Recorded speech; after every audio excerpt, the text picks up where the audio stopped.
This is one of the most famous places on earth, Times Square here in New York City. But there's secrets all around Times Square, which we'll learn about today with an amazing tour guide. We have the Megan Daly, and you give kick-ass custom tours all throughout the city. I do. And you've been doing this for years as well. So you really know the ins and outs of the city too, which I love. I hope so. That's why they pay me the big bucks. And me and Megan have collaborated before. We've done a tour of the Gossip Girl locations in Uptown, and people loved that tour. It was so unique. Most people don't know those locations, but hopefully now here in Times Square we'll also cover some things that most tourists might not know, especially things that are not always in the guidebooks. I'm Ariel, this is Urbanist. Let me know where you're watching from. And Megan, where are we right now? We're stating the obvious, but where are we in the island of Manhattan? Yes, okay, so as Ariel mentioned, we're in Manhattan, we're in Times Square, and very specifically right now, the area of Times Square we are at is right where 7th Avenue and Broadway meet between 47th Street and 46th Street. And I feel like most New Yorkers would just say, these are the red steps. If you say, meet me at the red steps, everyone's like, I know the red steps. So right now we are at the red steps in Times Square. So wait. So since this intersecting avenues, this is actually two triangles. Yes. So why is it not times two triangles? We don't know geography in New York City. Yeah, we're like, oh yeah, whenever the intersections like happen, yeah, we know that they form triangles and bow ties and diamonds. We'll call them a square. Yeah, exactly. That's what we did. So lead the way where you want to explore. Okay. Well, first, I know that this is probably like literally in every guidebook, but I just wanted to mention that the red steps are my favorite place to take selfies in Times Square. If you come to Times Square, you have to. If you walk all the way up to the top and then turn around, just look at the view, and you get to be like, yeah, take my photo, yeah. So I just love it. It's not like a deep historical fact, right. But well, this is the TKTS stand. So let's show how it looks like.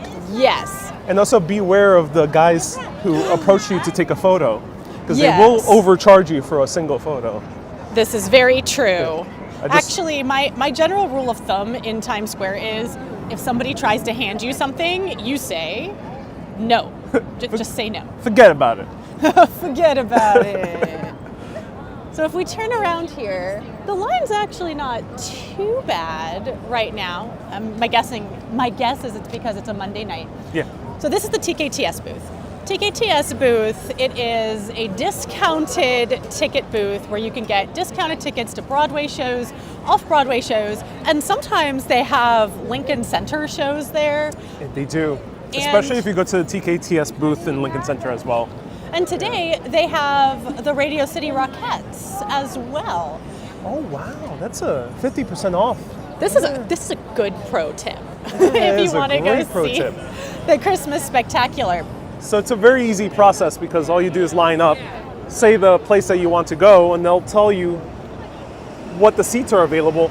And usually the seats are pretty damn good because the past few times I've done TKTS, I've sat center orchestra seating most of the time. Yeah. So fun fact, my understanding is the way that this works is they automatically give you the best seat available. So if you go buy online, you do get to choose your seat. If you're like me and you like really are obsessed with aisle seats, like that's the way to know that you have an aisle is by buying the full price ticket.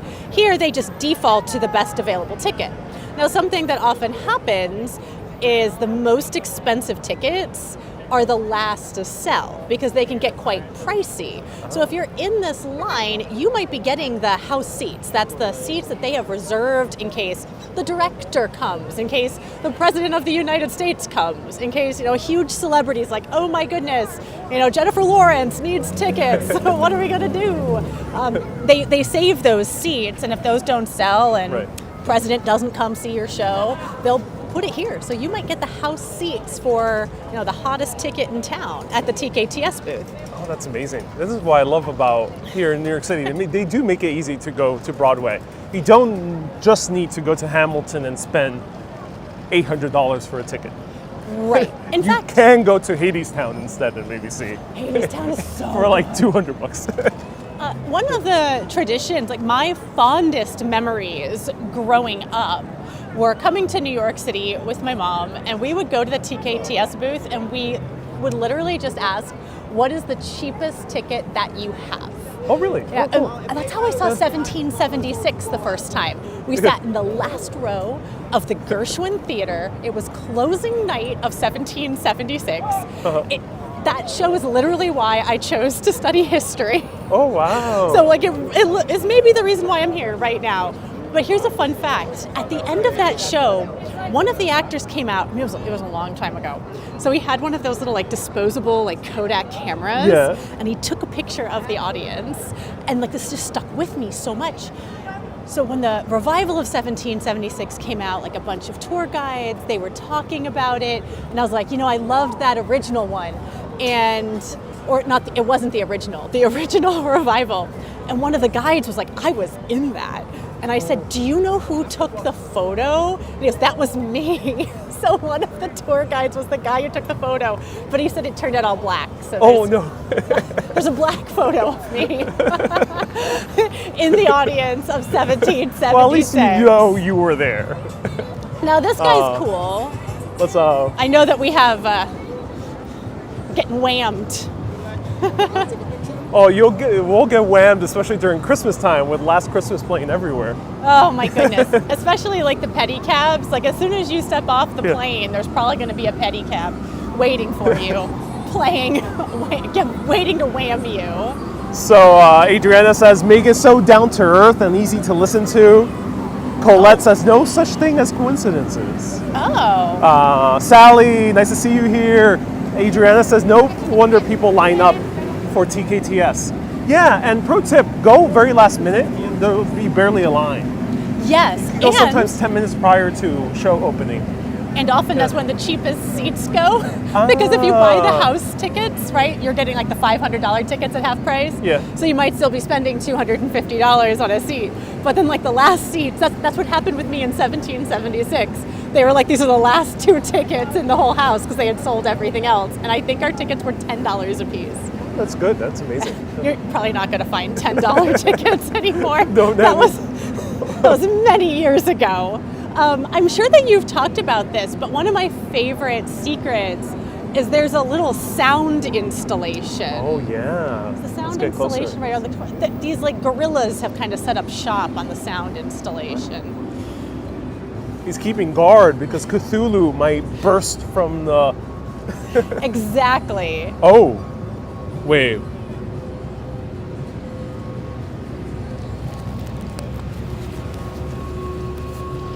You guys hear it? So essentially, in case you can't hear it, because I know it's funny in 2023, it's a very quiet sound. I'm trying to get close so the mic can pick it up. But what I always notice walking through Times Square is if you get to this grate, there's this hum. It's like a very low hum.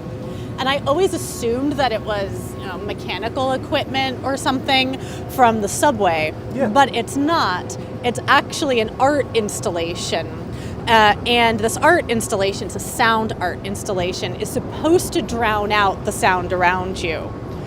Now the sound has gotten louder. I forget the exact year that was put into place. Do you remember? It was 1977, Max Newhouse. I was going to say the 70s. But it was a traffic island back then. So I assume maybe he was accounting for car traffic and not necessarily everything else. Music, people, that big gorilla. Don't look him directly in the eye, by the way. One of my tour guests grabbed his hand, and I was like, don't do that. What did I say? I said, don't take anything from everyone. I should also say, don't grab anybody's hands. But a lot of people walk through here and never notice anything at all when it comes to the sound installation. Yeah, and my understanding was at one point in time it actually had to get shut down, and then they brought it back, but they did some tweaks, including making it louder to try to make it drown out the sounds of the current day. But I feel a little bit drowned out here, which is good. Yeah, just a tad, which is good. And then we have the I. Miller Building. So do you know who I. Miller was? No. So So I.M. Miller, I believe it's Israel Miller is his first name.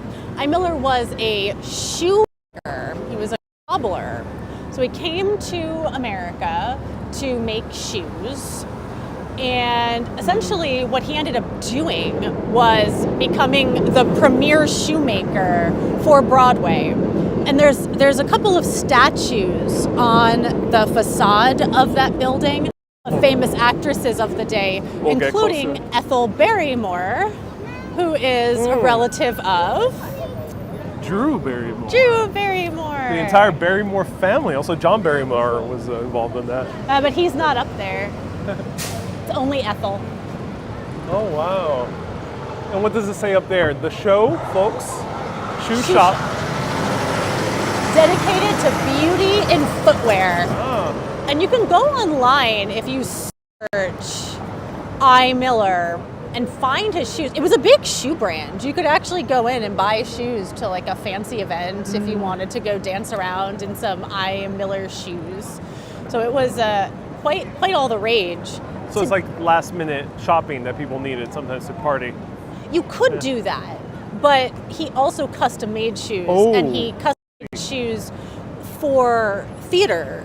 For theater shows. So today, I would argue that we have an equivalent of it. There's a shoe brand called La Duca. Have you heard of La Duca? No, I have not. So La Duca, almost every shoe on Broadway. I don't want to say every shoe because someone's going to bring like the exception.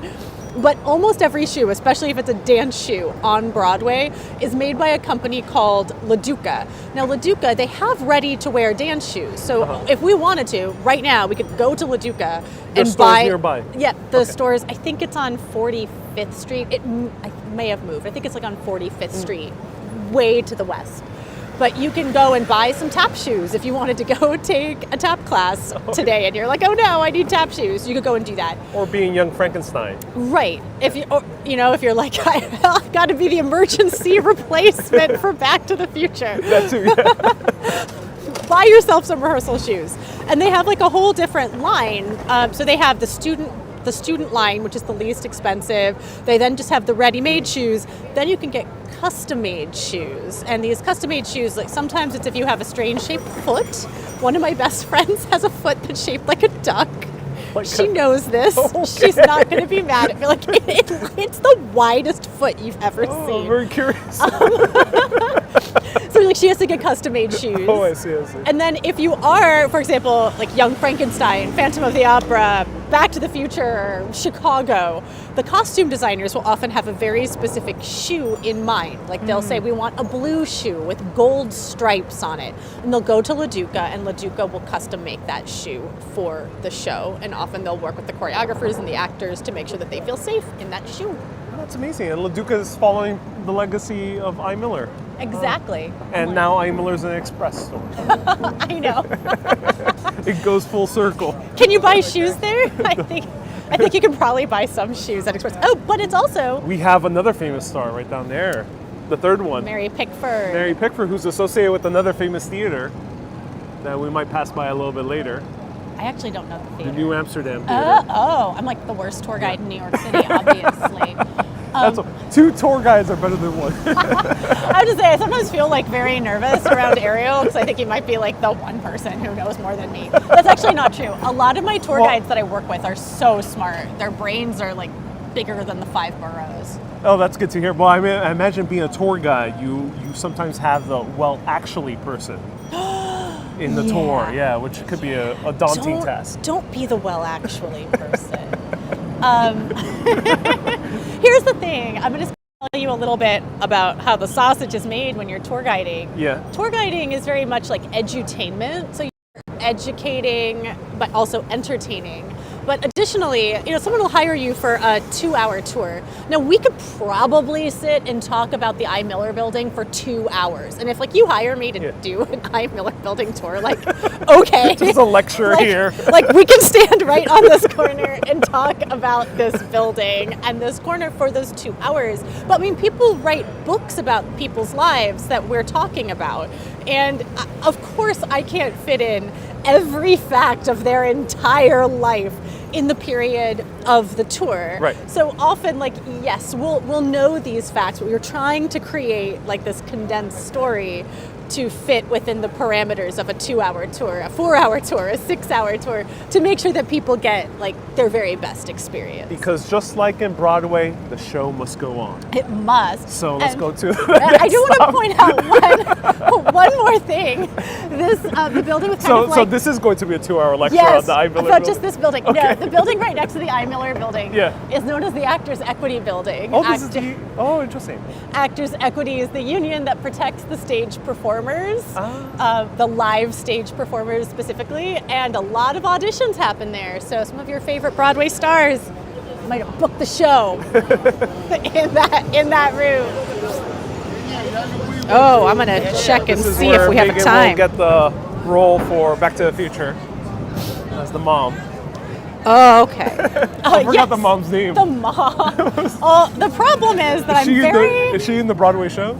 The problem is that I'm very operatic. Oh, okay. So I feel like Back to the Future is not my show.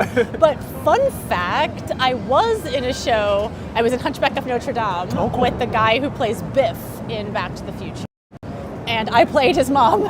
Oh, you did know this? his dead mom. His dead mom, oh no. I specialize in not living moms who sing soprano. So you've been typecast as not living moms. Yes. Okay, so if we see Paramount up there. Yeah. If we look up, we'll see that building that has I guess it's a yellowish globe on top and the circle with all the stars in it. So that's where Paramount.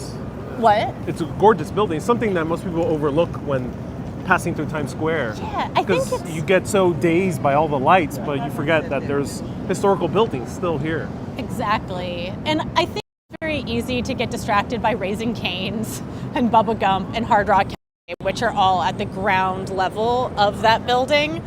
But if you look up, you get that gorgeous architecture. And that's where Paramount used to have their headquarters. And they had some movie theaters in there.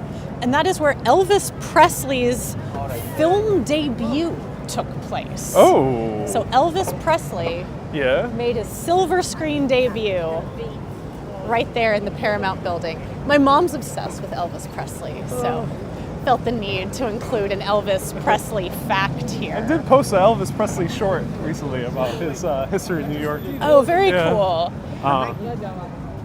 But this is amazing to see this building still bare compared to the rest of the buildings here.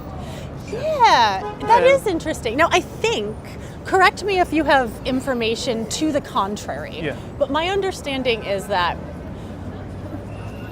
if like you're an office or some sort of like residential area, you need to have windows. So all of these offices, they all have windows, and if we were to go in and put billboards in front of it, suddenly that would not have windows. That's right. So there's, for example, the billboard that I work for, Welcome to Times Square, they cover up part of the Actors Equity Building, but that part of it is the Sky Lobby. It's not where the offices are, so that's why they can have a billboard on the outside. You're not having people try to overlook the outside. That's why One Times Square, which we see over here, is among the older of the buildings here in Times Square, but we can't see anything because no one leases the rest of the floors aside from made from storage. Right, like the ground level is that Dwayne, well, it's not a Dwayne Reed. It used to be a Dwayne Reed or a CVS. But the owners of the building just realized for years and years and years that they'd make way more money by just having a empty space and becoming a great place to hang billboards. Let me show you close-ups of the building over here. So a famous marquee would be this one. It used to have the Paramount sign on it, and some of the bigger movie premieres took place here, as you just mentioned with Elvis. At one we point, can still see the sign up here. Wow. It's barely lit. Oh, yeah. Oh, had you not seen that before? No, I rarely ever noticed that. Okay, so fun fact, I also have an office in this building. Oh, cool. On the 12th floor. I get to go into it a lot, and the inside is gorgeous. Like, it looks the way that you would imagine the inside of a building with that Paramount sign on it to look. Have you ever been inside the Hard Rock? I have. And then, can you still see the layout of the theater? Oh, you know what? When I was in Hard Rock Cafe, to me it just feels like a Hard Rock Cafe. Yeah. I personally didn't feel like, oh, this is some sort of a preserved stage. But we can show you a little bit later an area that is, like, you really go into this building. It's not currently a vaudeville theater, but when you go into it, you can see the remnants of that vaudeville theater. All right, lead the way. Yeah, I'm like, which way do I go? You want to go towards 42nd Street? Let's go this way. Let's go this way, yeah, because a lot of construction. Yeah. And then, if it matters to you. Ah, okay, no, that would be a bit too long. Yeah. Yeah, so apparently this U.S. Armed Forces recruitment station has more recruits than any other place in the U.S. I read that statistic somewhere. Something makes it like a little hard to believe for me, but it might be true. It does make it a little bit hard to believe, but it is in a prominent location, so.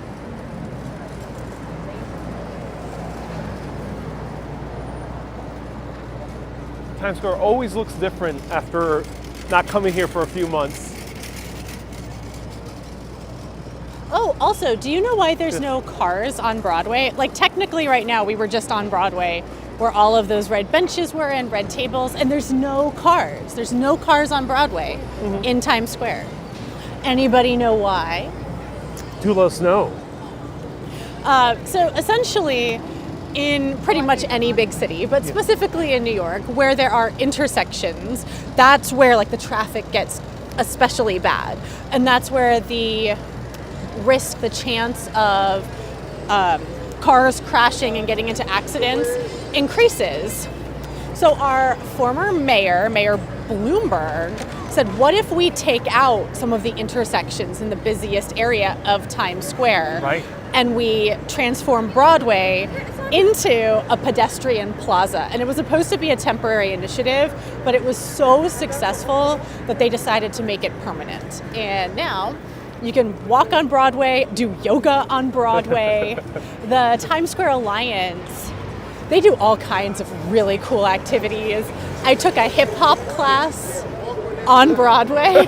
Hip hop as well on Broadway. It's pretty special to watch me attempting to do hip hop. I'm not great at it, but they actually partnered with Ailey, with the Alvin Ailey Extension Program, to bring that to us. So, Hey, sorry to interrupt you for a bit, but is that a new attraction, Tea Around Town? yeah, so Tea Around Town is Top View. So Top View. What is Top View? Oh wow.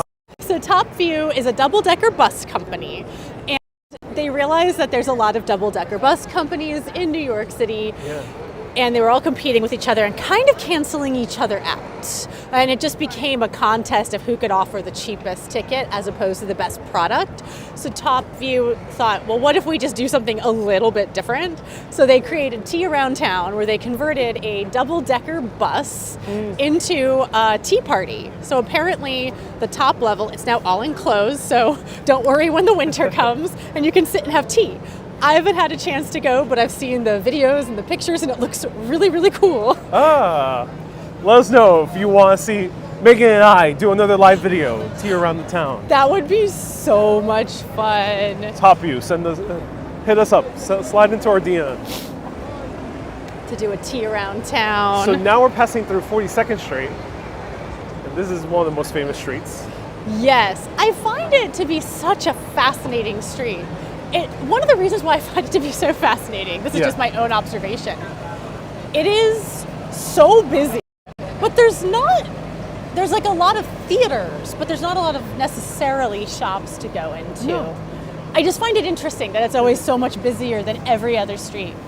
It is also because we are in the transit hub between True. here, Times Square, the subway connections, and Port Authority bus terminal. That is very true. And then Penn Station is within walking distance, so we also have all that foot traffic. All right, so we have the new Amsterdam Theater.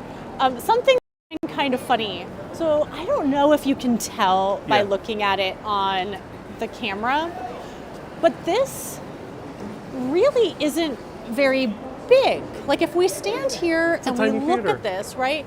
So Aladdin's performing here, right? I thought that Aladdin was supposed to have a flying carpet, like all of this magic. How is that going to happen in this tiny space? Oh yeah.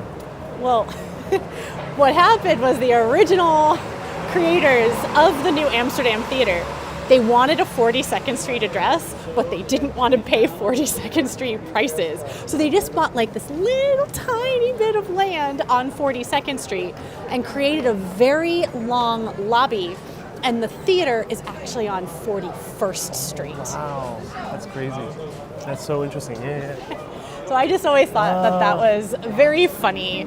And originally, and this is one of the most gorgeous theaters on Broadway. I mean, definitely go see Aladdin because Aladdin's awesome. Have you seen Aladdin? I have seen the land twice, here in London and here in New York, and it's worth it. It's Awesome. definitely great. Yeah, I show. think it's great. It's very family friendly. When people ask me what Broadway shows to see, I always say the Disney ones, like you just can't go wrong. So Right. either Lion King or Aladdin. So it's fabulous. But there's a second show, which is just the theater. When this originally was opened, it was called The House Beautiful, and the reviews of the opening production were more about how gorgeous the theater was than about the actual show. And it has this like nature themes, like you walk by and like the banisters are built to look like trees. It's gorgeous. So make sure that if you see Aladdin that you pay attention to the inside of that theater. And it's also one of two of the prominent haunted theaters in New York City, where one of the more famous stars by the last name of Thomas passed away when she gallivanted with her boyfriend and went all the way across the sea to Paris. He was a Pickford, brother of Mary Pickford, and she passed away, very sad circumstances, and apparently she still lingers here in the theater. Do you know how we keep her away? What? Do you know how we keep her away? So all theaters, any good theater has a ghost. Like if your theater does not have a ghost, you have to go have a good talk with your theater. You need to figure out a way to get a ghost to come in. But if your ghost is maybe causing a little too much mischief, sometimes the ghost here can cause a little bit too much mischief.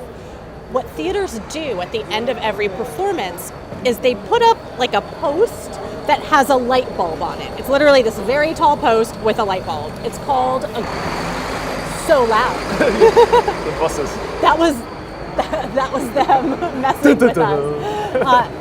It's called a ghost light, and the ghost light is supposed to help keep the ghosts away from causing too much mischief.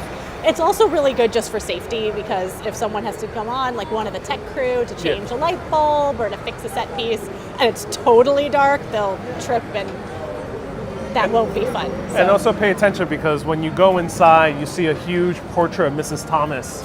And people usually say hi to her in order to keep her at bay. Is it Olive Thomas? Olive Thomas. Olive Thomas. She only appears to men, not to women.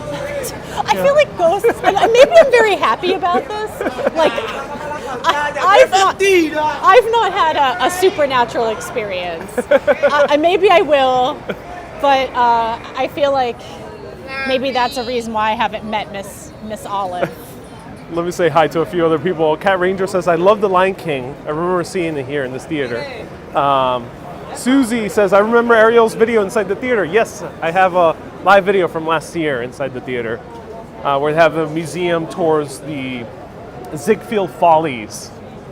And all the women had these massive headdresses. Liv says, be grateful. Nice to see you here. Hey, man, thank you so much for tuning in. Bella, welcome to the broadcast. Trip Hack says, I fully trust Megan's advice on Broadway. Rob! Hi, Rob! Rob also has also appeared on the Urbanist live video back in Washington, D.C. Yeah, if you're going to Washington, D.C., Rob is the man. So we have a guest star here. Oh my goodness! We're going to hang out with The Rock today. I had no idea The Rock was going to be here. Whoa! He actually looks like, which is good. Do you think that he would pose with me in a photo? I think so. Maybe. He seems to be, well, he's not moving too much. He seems like he maybe has enough time. Let's see. Oh, we'll let them get their photos and then I'll hop on. Wow, he's so patient. He is, yeah. Wow, have you ever been here? So like, why is the rock here? This is the wax museum. Oh, Yeah. I thought it was real. So I have a funny story Yeah. about this. One of the very first tours. Oh wait, I'm gonna get my photo. Pass me taken your with phone. the rock. Okay, wait. Are we doing a photo op? Yes. Here we go.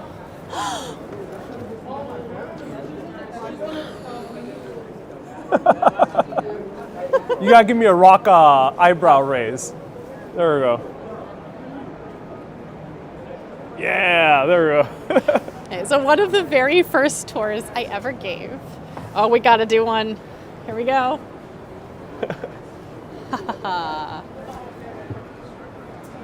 Oh, so good.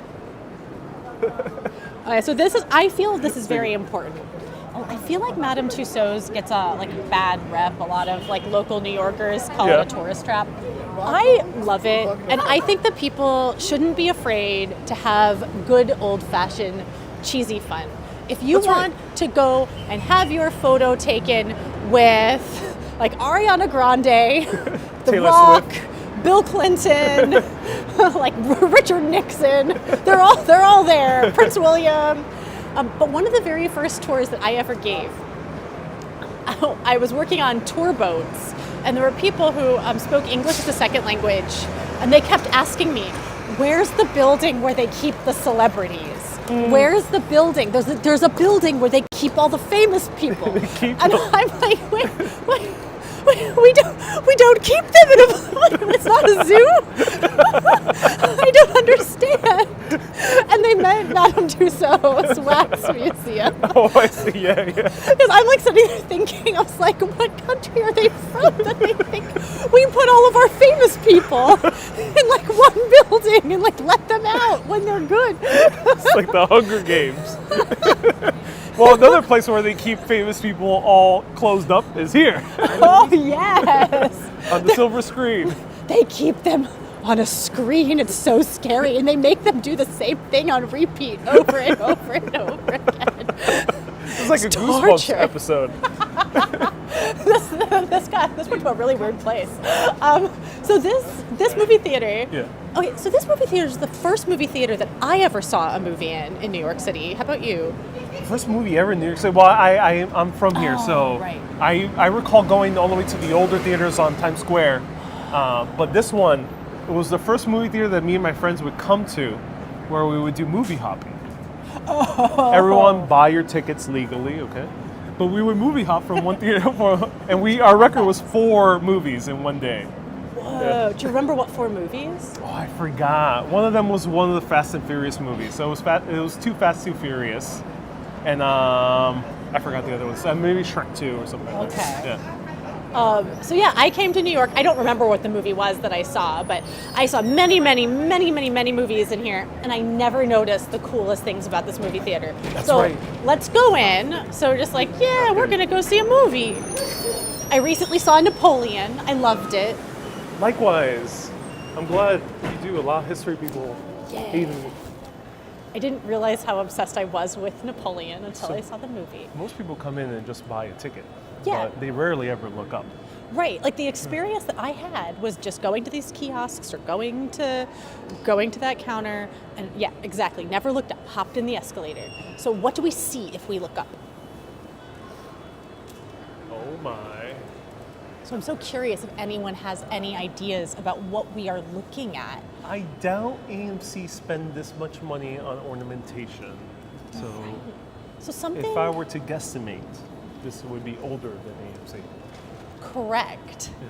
So something about New York is and I feel this is the same of any big city, we have to often repurpose buildings, especially if buildings are landmarked. So in New York City, we do have landmarking rules. If a building is landmarked, it's very complicated. Really reduce it down. It means that it's been deemed historically important, architecturally interesting, and cannot be torn down, and no unnecessary changes can be made. So this building was landmarked. It was a landmarked theater known as the Eltinge Theater. Now, lots of stuff happened at the Eltinge Theater. It was named for an actor named Julian Eltinge. Have you ever heard of Julian Eltinge? I have not. So Julian Eltinge, he was a really famous actor of the day. So he is depicted here. I want you to see if you can find him. So if you want to just kind of like show around, see if you can find him. So he doesn't seem to be in the painting, unless if he's one of the satyrs. He might be one of the faces up above. So I'm really accenting him because one of the most surprising facts about Julian Eltinge is that he was a female impersonator. So if you look up there, he is one of the women. Three dancing women are Julian Eltinge. All three of them. Correct. Oh, wow. So he is He had depicted, range. He had range. So he is depicted as a female impersonator. Now, to the best of my knowledge, the best of my research, he would not be classified as anything other than a cisgendered male. Yeah. But he did his profession impersonating women, which was actually quite common for actors until like the last century, I feel. It was. I mean, that's one of the reasons why Ariel's female name here in America was when Shakespeare's Tempest started coming here to the States. Ariel would be played by a woman, as opposed to back in England, usually would be played by a male actor. Right. Fairies are supposed to be, in that character's context, he's supposed to be androgynous or no gender. But here they made him women. I always wanted to play Ariel. Yeah. I always loved the name Ariel. You're also named after my favorite mermaid. You have the best name. I do. I mean, you pronounce it better than I do. I'm like, Ariel. Adian. You say it so much better. But this is so cool. I'm in love with this. It's interesting because part of the original theater is technically the IMAX screen, right? Oh, very possibly. I think so, yeah. I don't know that I've seen an IMAX show here, but I would believe that, 100%. Because if you look, they've incorporated the theater just so cleverly. So just to give everyone an orientation, because I know that it took me like a minute, so in case anyone else just takes a minute to figure it out. If I was staring at this AMC, this is the proscenium arch of the theater. Oh. And then if I turn around and I pretend that I'm like the actor on the stage, this that I'm looking at is the seating. So I'm looking up at like the mezzanine. Oh, so we and should be in the actual theater. Correct. Oh, wow. It's right by the entrance. Right. Yeah. So this is like where the audience would have sat. And when you go to see some of the movies on that side, they've preserved sections of it. We can't go see it right now unless we buy tickets to see a movie, but they've preserved part of like the lighting rig, the areas where the lights would have hung and the different tech equipment. So just pay attention if you go see a movie here, because you're literally looking at history. Yeah. And then do you know what other shows happened here or performances? No, but I wonder if you're going to mention the other thing, this theater. So if you look at photos, it's a little bit further down. Yes, so that's connected to the next performance. Okay. So Abbott and Costello performed here. They did their Who's on First, What's on Second, I don't know, was on Third routine at the Eltinge Theater. So there's a very strong connection with them and this theater. Now that's going to become important because remember that this building is landmarked. Something is landmarked, cannot be torn down. No unnecessary changes can be made. This was not the original location of the theater. So the theater used to be like approximately like where Dave and Buster's is, but some developers came in and they said like, we want to build something giant here. And the city was like, great, but there is a landmarked theater here and you can't tear it down. And they said, whoa, who said anything about tearing it down? We're not going to tear it down, we're going to move it. So they literally picked this entire building, and actually if we go across the street, let's cross the street, you can maybe get like a better idea of how big this building is. Cross the street properly to give a good example to all the kids watching. As we're doing that, let me say hi to a few other people. Food Plane, nice to see you here. Says, I would like to go to the movies. One of my dreams is to do a live video where I randomly just go to the movies during the live video and stay live within the entire movie. Continue the day. Manny Explore says very informative. Hey man, thank you so much for tuning in. Hope you're doing well. Ron and Janice, ¿cómo está acá? People tuning in from all the way from the Philippines. Magandang apo. Daryl from Scotland. Nice to see you here. And live from 718. Let us know where you're watching from and slam that like button and check out, what's your website? Well, I'm The Megan Daily, so you can find me on every social media platform at The Megan Daily, and my website is themegandaily.com. Okay. So you could like book a tour there, for example, if you wanted to. And Megan does not have an H in it. It's Megan. Okay, so okay. The Megan without an H. Daily. And you're not Megan, only one E also. Correct. So here Okay. we can get a sense of the scale. Yeah, so it's a pretty big building. It's not, for New York, it's probably pretty tiny, but in my hometown in Florida, this would be behemoth. It's not the biggest theater in Broadway. Oh no, it's actually very small by New York City standards. But if you were to take this and put it in Florida, it's significantly smaller, or significantly bigger than most of the buildings. And I remember back in the day, AMC 25 actually had access to this terrace. So customers can go on the terrace, yeah. I That's so remember sad. that too. They closed that down. I remember standing out there and eating like juju beans or something. And then right here is where all the theaters are located, 25 theaters. It's the biggest one in New York City. It should be the biggest one in the metropolitan area. I think it might be, I don't know. I'm going to get in trouble because I know, I always say, if you want something fact-checked, put it on the internet. Yeah, let us know if there's a bigger one. Fact-checked. But I think it's I read that it was like the biggest, it's definitely the most expensive in the US. Yeah. It was the most expensive to build. And part of the reason why it was so expensive was because of how they picked up the building. They put it Just wait. on rollers. Let me zoom in so people And they rolled it right here. They rolled it down the street on rollers, and it was drawn by like two giant balloons, similar to what you would see in the Macy's Thanksgiving Day Parade, and it was of Abbott and Costello. Oh, so it wow. looked like Abbott and Costello were like... Oh, I love that. Oh, that's genius. And you can find it on YouTube. You can find time-lapse videos of this. And then here we see the new New York Times building. Well, new by historical standards. This is already like about 15 years old. Yeah, it's no longer... Just to mention quickly, one of the largest theaters in all of the U.S. is nearby in New Jersey, which I hope to see one day. And it's mostly Bollywood films that play there. So if you know the name of it, do let us know in the comments. Ooh, I need to be up to date on my movie theaters. Have you ever been to one of the best restaurants in all of New York City? Dallas Barbecue? I have many times. Okay, but before anyone... It's great. I recommend it to all people who watch. All right, before anyone thinks that I by choice go to this Dallas Barbecue, because I recommend other restaurants. One of the things that I do is I do a lot of large student groups. So, for example, a high school theater group, a high school band group, a high school choir will come to New York City. They'll rent a bus for the week, and they rent a guide for the week, or depending on how many buses they have. It's usually a guide for every bus.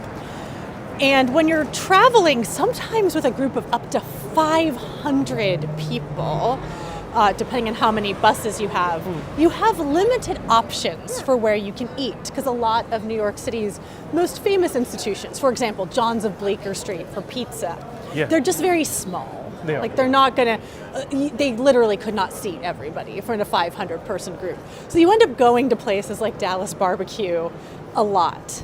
And every single time with my student groups, it is their favorite meal. Yeah. And I give it, I'm always like, I can't believe people go to Dallas Barbecue. And then at the end of the tour, I'm like, I'm not surprised. I'm like, what was your favorite meal?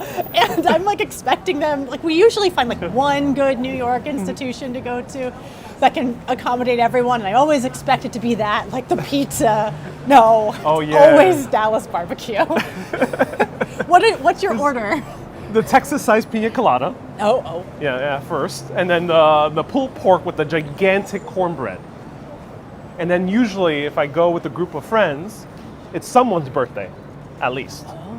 Not actually. We just say it's someone's birthday. So we all get the cornbread stuffed with a bunch of whipped cream. What? I didn't know that was a thing. That's really cool. It's the only restaurant in New York City where you could go with a group of 20 people and get seated almost immediately. Wow. Which you can't do in most New York City restaurants. Well, that's one of the as you're reasons, mentioning. too, why so many of the large student groups, they like the Dallas barbecues of the city because they're often on a time crunch. They can deal with allergies. I can just tell you, if you have a dietary restriction, I've yet to have Dallas barbecue mess it up once for any of my students. So that's pretty impressive. Cat Ranger says the pulled pork sounds good right now. Oh, yes. Susie says huge burgers at Dallas Barbecue. Oh, yes. So where are we heading? Yeah, so we can cross the street. Right now we're underneath the New Year's Eve ball, but it's kind of in the middle of getting a facelift. It's getting a huge facelift. A lot of the architectural details are already gone. Yeah. That's kind of sad. I'm surprised they never landmarked this building. Or they got through landmarking. So they're converting it, right, into like a museum space. Is that correct? Yeah. And Taxi Cab says, hi to the follow me for more New York City lady. Is that your tagline? For more NYC? Yeah, for more NYC. For more NYC, follow me. Yeah. Yes. Well, thank you, first of all, for watching and for watching until the end so you hear the tagline at the end. Because on social media, it'll show you how much of a video is watched. Yeah. And you're always like, oh, most people stop watching after 10 seconds. It's like, guys, it's only a minute video. You stop watching after 10 seconds. So thank you for making it the full 59.20 seconds that most of my videos are. Okay, so the Knickerbocker Hotel. This is a cool hotel. Actually, I shouldn't say that it's a cool hotel. I've never stayed in it, but it has history. One of the stories is that on Armistice Day, Enrico Caruso, who was the biggest star of the day, I'm too nerdy to know who our big pop stars are. He was like the BTS, all of the BTS members combined into one of his day. So on Armistice Day, he's an opera singer. So my kind of music. He went to the roof. He was staying here at the Knickerbocker Hotel, and he went to the roof and sang the Star-Spangled Banner from the roof. And oh wow! All New Yorkers had been spending years mourning their loved ones who went overseas to fight, worrying about their loved ones who had gone overseas to fight, and they knew that they were coming home, so they were already like, oh, this is amazing, and running out into the street. But to add even more amazingness, Enrico Caruso, the biggest music star of his day, gave a free concert of a patriotic anthem. So you can just imagine how the city's like, whoa, this is amazing. That's for that wonderful. Event.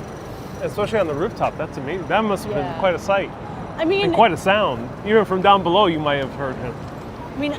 I wasn't there, surprisingly, and I've seen no photographic evidence. So sometimes I feel the stories sort of become this thing of legend, but I've read enough accounts of it that I think that it actually happened and is pretty wild.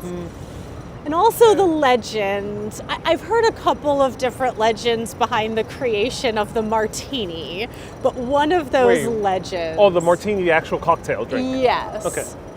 So one of the legends is that the martini was created at the Knickerbocker Hotel. Yeah. I forgot the gentleman's name. What was his name? Well, the bartender had the last name of Martini, but the first one, and I think it was for... Again, this is put something on the internet. I have to read my notes to really know. It was for Mr. Vanderbilt or someone. It was one of the famous robber barons of the time. Oh, okay. Yeah, I was thinking about the guy who revived the martini in the 70s. Oh. And he also did this in Midtown, but not necessarily the Knickerbocker. And then the Knickerbocker also Astor-owned hotel initially. Yes. And they were smart to invest in this gigantic piece of property right before Times Square actually became the hub for the New York City subway system. So back then it was known as Long Acre Square. It was a bunch of horse and carriage shops and not really that populated. Yeah. Not many people lived nearby. There was train yards where we're going in that direction now. So it wasn't quite an attractive area, but the Astors knew that this was going to be really hot. And this is the key to their success. They had billions of dollars in net worth due to all the real estate investment that they had all in this area of New York City, including the Knickerbocker. Now, I heard that the Wallentis family, who owns most of Dumbo, that they were inspired by people such as the Astors, but also people who were investing in Soho before Soho became the big deal. So he was asking people, what's the next big area going to be? Where should I buy property? Where do you think is going to become a hub? And people recommended Dumbo to him. So he bought a lot of property there. And then when the time was right, converted it into amazing housing. And one of the top tourist destinations now. Yeah, it's so wild to me how that neighborhood has changed. Now, I believe it was John Jacob Astor IV that owned that. Passed away in. How did he pass away? See if anyone knows. Yeah. Do let us know. He appeared. His likeness appeared in a very famous movie. Indeed. I'll give you a hint that'll give it away. Starred Leonardo DiCaprio. Reservation Road. Wolf of Wall Street. Wolf of Wall Street. So yes, if you didn't guess it already, he was a passenger on the Titanic, and he was one of the brave men who decided to go down with the ship and let someone else take his seat. So allow women and children specifically. Yes. Yeah. Mika got it right. She says on the Titanic. Yes. Yeah. You win the prize of knowing you are trivia champion the day. You win a black and white cookie. I should send her a black and white cookie. Exactly. Now, ooh, the light is just perfect right now. It's gorgeous. Look at that. Wow. Gorgeous. So we're on 42nd Street. Now where are we approaching?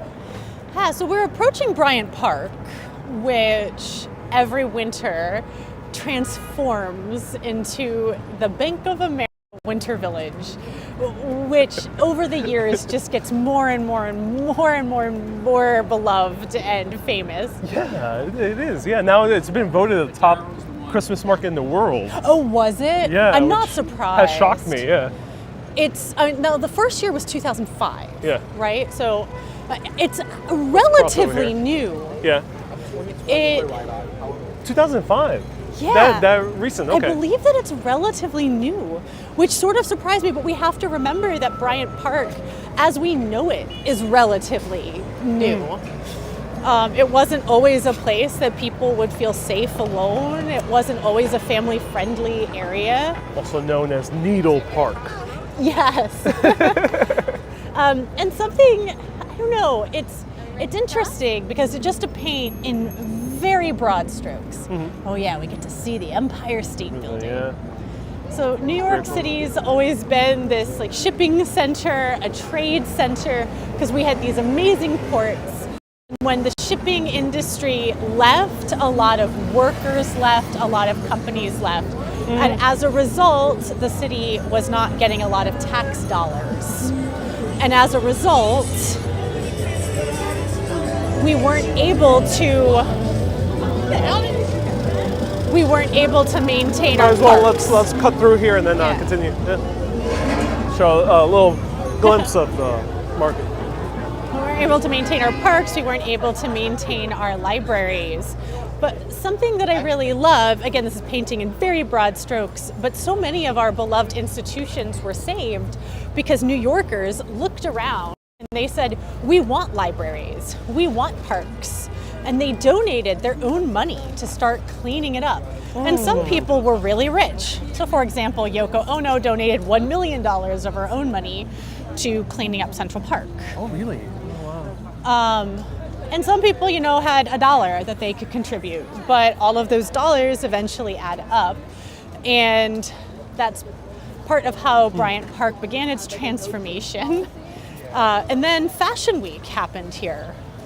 And Fashion Week brought in like a totally different crowd. The first like major event to happen in Bryant Park. Yeah. After it opened up. And the original Fashion Week just happened in these white tents.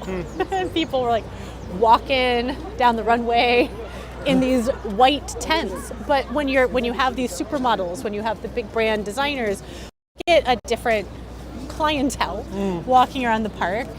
And that sort of really changed the park's fortunes.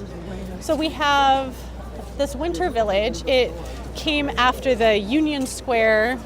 The Union Square one was the first one in New York City, modeled after the German markets. Yeah, you're right. Have you seen them? The German market's not in person. I haven't been yet. Neither have I. I've actually dream of it. rarely ever spent Christmas outside of New York. Oh. Yeah. I've never spent a Christmas in New York, like a Christmas day. Oh, really? I Okay. always go home to Florida. But what to me, I'm a figure skater, so this skating rink, Oh, you like this one? I love it. Yeah. I love it. One of the things I like about it is Olympic sized, and it's shaped like it's Olympic shaped. So if I wanted to do my Olympic figure skating program, I could. It's the right shape. Oh. Versus Woolman Rink, which is shaped like a gumdrop, or Rockefeller, which is just smaller. Now, I think every skating rink has its charm. It has a reason to go. I wouldn't necessarily say like one is better than the other, but I just love the fact that it's shaped like an Olympic rink. And for someone like me, it's free because I have my own ice skates. If you good. don't have your own ice skates, you do have to pay to rent skates. And they do, if you look, no one's wearing a backpack and no one has their phones out really. You're not seeing anyone taking selfies. Why is that? It's for safety. So if I'm busy taking a selfie, I run into someone. Yeah. But if I drop my phone on the ice and someone else hits it, they're gonna fall down. Yeah. So It's like what happened to a hockey player recently. Oh. Yeah. Well, we won't talk about that. Okay. That was That's why I don't ice skate. I'm a risk taker, can I say? I commend you for ice skating. But yeah, see, you can hear the announcement. I mean, for a content creator like me, it can like drive me bonkers. But this is when it's good to have a fiance who doesn't like ice skating, but likes supporting you, because you ice skate and he stands up and just takes videos. Oh, that's smart. But you do have to, if you don't bring your own lock, you do have to pay for bag check as well. But compared to a lot of the other rinks, it's a lot less expensive. So I enjoy that as well. And it's also surrounded by this holiday market. Yeah, great variety of foods that you can have here. Donuts, corn dogs, more donuts. Tons of hot chocolate. Bao buns. Tons of hot chocolate. Do you have a favorite hot chocolate? So last year I tried all the hot chocolate. Oh, you did? Okay. And my favorite one, I believe it was at a place called the North Pole. It was at a relatively, I think it was on the far side. I'm not sure if it's in the same location, but it was like a Christmas ornament shop. It wasn't one of the big like name brands, but I like my chocolate dark. Yeah. And I like it thick. And that's what that hot chocolate was. That's why I would prefer Angelina, which is right next door at 41st Street. And they have, or 39th Street. And they have a very dark hot chocolate with condensed milk. Ooh, I will have to try it. Also, just want to talk about that black building a little bit. Ah, my favorite building. Oh, if it's your favorite, share your favorite fun facts. But this building is iconic. It's also a Georgia O'Keeffe painting. She did. Yeah. So yeah, this building is it's currently, I believe, the Bryant Park Hotel, but it used to be the American Radiator Building. So the outside of it, while a lot of my tour guests say that it looks like a Darth Vader building, It does. it's supposed to look like a radiator. And at one point in time, there was actually red light that would glow from behind the window, so it really looked like this radiator. And a lot of people did not like it. You know, Yes. it's a strange color, like what? It looks like it's about to conquer something. Also, it stuck out because it was one of the taller buildings at that time. Right, Yeah. absolutely. But that's part of what I think made Georgia O'Keeffe love it. So she painted it. And as soon as an artist paints it, it becomes really popular. So I feel like we all love this building today. It's also the first major Art Deco building in New York City. I don't know that I knew Yeah. that. Wow. Thank you for that fun.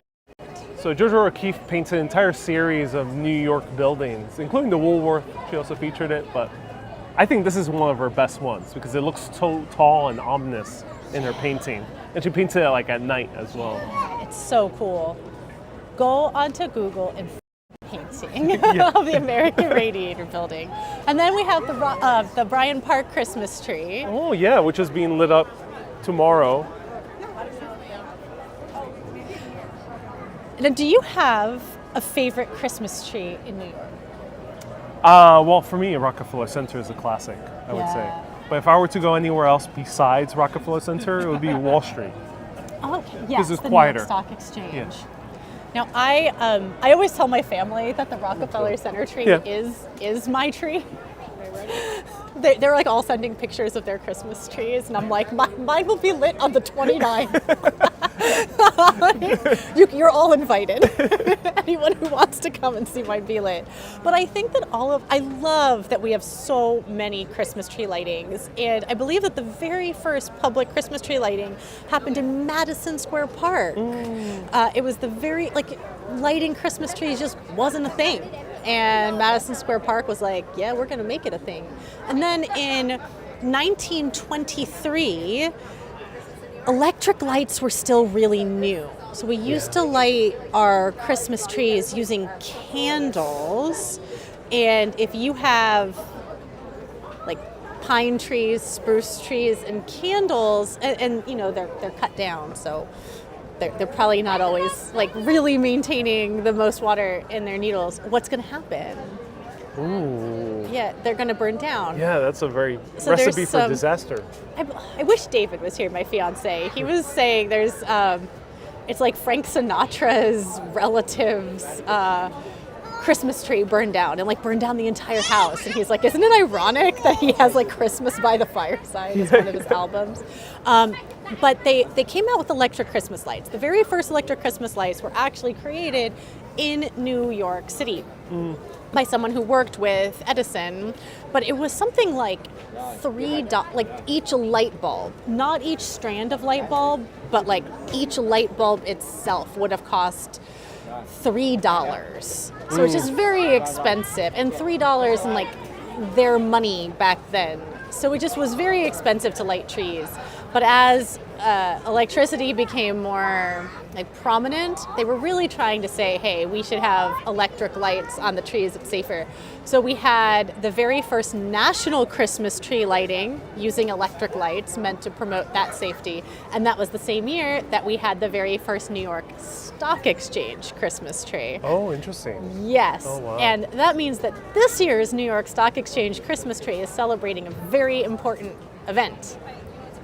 1923 was the first lighting. Oh, wow. So it's the 100th anniversary of the New York Stock Exchange Oh, I had no Christmas idea. tree lighting. That's amazing. Yeah. I hope they dawn it up really well this year. Yeah, I think that they're doing like a huge to-do. Like they've really been like promoting it with the press. So hopefully I'll get to see it. A lot of people are mentioning the Lot. I might be mispronouncing this. Is it Lot or Lotte? The hotel that's nearby.